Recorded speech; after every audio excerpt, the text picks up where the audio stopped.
Merci beaucoup. Alors, pourquoi Jessica a-t-elle continué à suivre Amon malgré les sacrifices?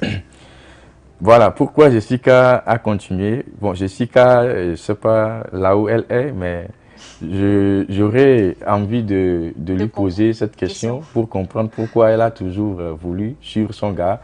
Et pour dire simplement que je vais essayer de donner quelques hypothèses de façon scientifique. Scientifique. Et c'est avec Jessica maintenant, Jessica qui va nous dire que c'est, bon, parmi les hypothèses que j'ai données, c'est ça qui a entraîné ça.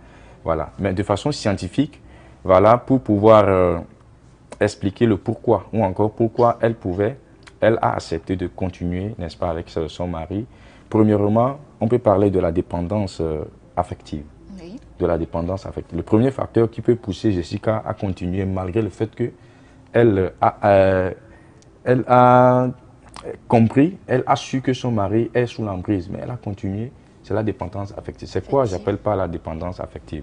En fait, la dépendance affective est liée à cet attachement qui existait et qui existe toujours entre les deux. Oui. En fait, l'aventure entre dans votre histoire, l'aventure, n'est-ce pas, qui se passe entre les deux partenaires, c'est-à-dire Ils sont liés depuis le le lycée. lycée.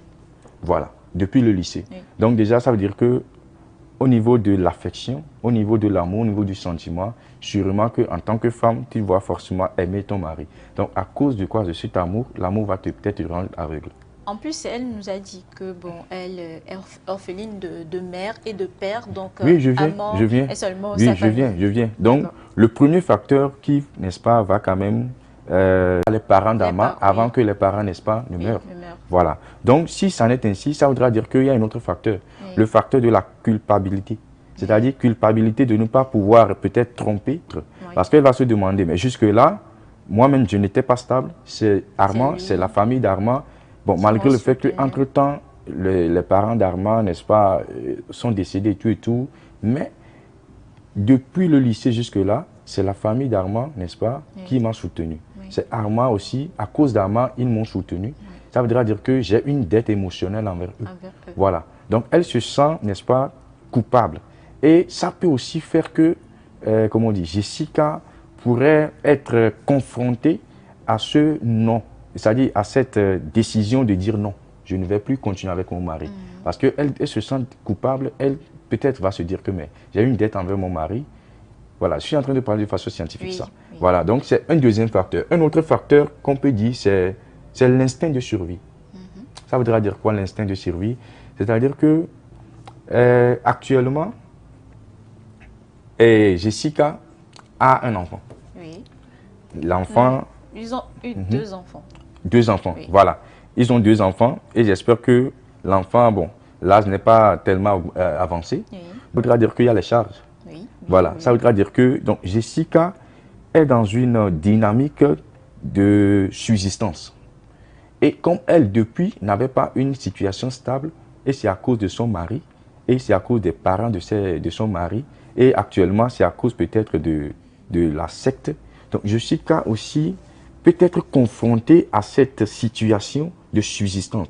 Si je quitte mon mari et je refuse de ne plus continuer avec mon mari, voilà, est-ce que je peux vivre? Donc, c'est pourquoi je parle de l'instinct de survie. Donc, ça aussi, c'est un autre facteur. Oui. C'est un autre facteur qui pousse certaines femmes, n'est-ce pas, à accepter des choses qu'il ne faut pas accepter. Ce sont des facteurs, n'est-ce pas, sociologiques et psychologiques. Et des fois, l'individu est contraint de pouvoir accepter.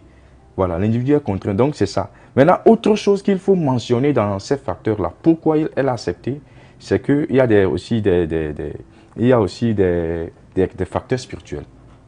Voilà. Ce ne sont pas que des facteurs sociologiques, psychologiques, mais il y a aussi des facteurs spirituels. Sachant que Armand, maintenant, bon, on peut dire, il est sectaire. Oui. Il est dans la secte. Le fait de rentrer dans la secte, bon, je peux émettre l'hypothèse selon laquelle, dans la secte peut avoir une domination, une influence spirituelle sur la femme. Oui. Parce que déjà, contrôler l'homme. Voilà, pour pouvoir contrôler l'homme, pour pouvoir contrôler la femme. Donc, cette domination peut faire à ce que Jessica ne peut pas forcément refuser. Jessica, peut-être même, elle est même sous l'emprise sans le savoir. Parce que son mari pourrait forcément, n'est-ce pas, mettre sa femme, n'est-ce pas, dans cet état n'est-ce pas, d'influence étrangère. Et c'est possible aussi. Donc, il y a des facteurs sociologiques et psychologiques, il y a des facteurs spirituels. Voilà, merci beaucoup. Merci. Alors, quel signe montre qu'une personne est vulnérable à l'emprise d'une secte? Déjà, je viens de toucher un signe dans la première question. Voilà. Si quelqu'un est exposé, quelqu'un qui est exposé, quelqu'un qui n'est pas loin de rentrer dans la secte là, voilà. Déjà, il faut que on constate déjà l'instabilité de la personne.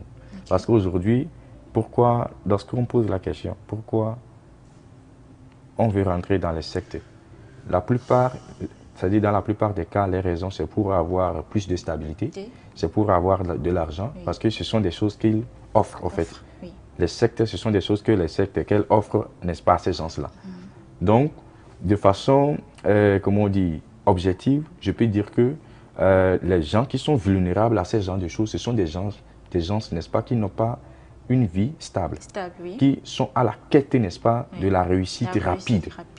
Pour avoir des grades. Voilà, pour avoir des grades, pour avoir de l'argent, qui n'aimeront peut-être pas subir les conséquences ou bien les vicissitudes vraiment de la vie, qui n'accepteront pas à ce que leurs conditions soient toujours comme ça et qui n'ont même pas cette pensée, cette perspective que eux-mêmes, avec leur propre foi, ça peut changer. Donc ça, c'est un premier facteur. Maintenant, un deuxième facteur également, on peut parler de quoi? De ces gens-là. Quelqu'un qui est vulnérable à la secte, c'est quelqu'un qui déjà, quand tu vois dans son comportement, tu vas constater que voilà, cette personne est vulnérable à la secte. Voilà. D'accord, merci. Alors, pourquoi Amon a-t-il eu un ABC après avoir quitté la secte? Bon, disons qu'il n'a pas vraiment quitté, mais comme il avait peur, il a pris ses distances par rapport au club. Bon, pourquoi Ama a eu un AVC? Et je précise toujours que ces questions, ce sont des hypothèses que je vais donner. Voilà. Et Ama aurait, n'est-ce pas, eu un AVC, précisément, justement, à cause, peut-être, parce que la femme l'a précisé, qu'elle est sûre que l'AVC, là, ce n'est pas clinique. Voilà, ce n'est pas un sujet clinique, mais plutôt... voilà. Et elle peut avoir raison, en fait. Elle peut avoir raison parce que, déjà, lorsqu'on rentre dans ces genres de choses, les sectes là, et il faut quand même s'attendre à des conséquences négatives. Voilà, il faut s'attendre à des conséquences négatives parce que, vous savez, la seule personne qui peut vous donner quelque chose de façon libérale, sans pouvoir attendre, n'est-ce pas, quelque chose derrière, c'est Dieu. Et je suis obligé de laisser ma posture sociologique pour venir maintenant dans la théologie. Donc, c'est Dieu et c'est Jésus. Voilà, c'est Dieu et c'est Jésus. Donc là, et si il a eu un AVC, sa femme a raison que c'est les réclamations. C'est des réclamations parce que déjà, les autres dans la secte savent que il est sur le point de pouvoir peut-être abandonner.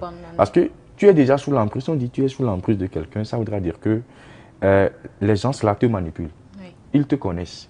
Même ton mental, ta manière de penser, ta manière d'agir, tout ce que tu fais là, ils ont ça sous la main. Peut-être que même des fois, ce qu'ils te disent, c'est ça que tu dis. Tu n'es pas toi-même. Voilà. Tu n'es pas toi-même. Tu es tu es en transe, en fait.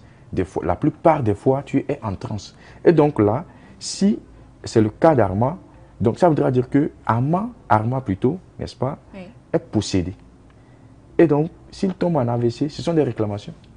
Et ça peut aussi être les jumeaux là, qui sont en train de le persécuter. Oui, et les sacrifices qu'il a eu à faire. Et ces âmes-là sont en train de le punir. Oui, c'est ça. Ça, c'est vrai, c'est même biblique.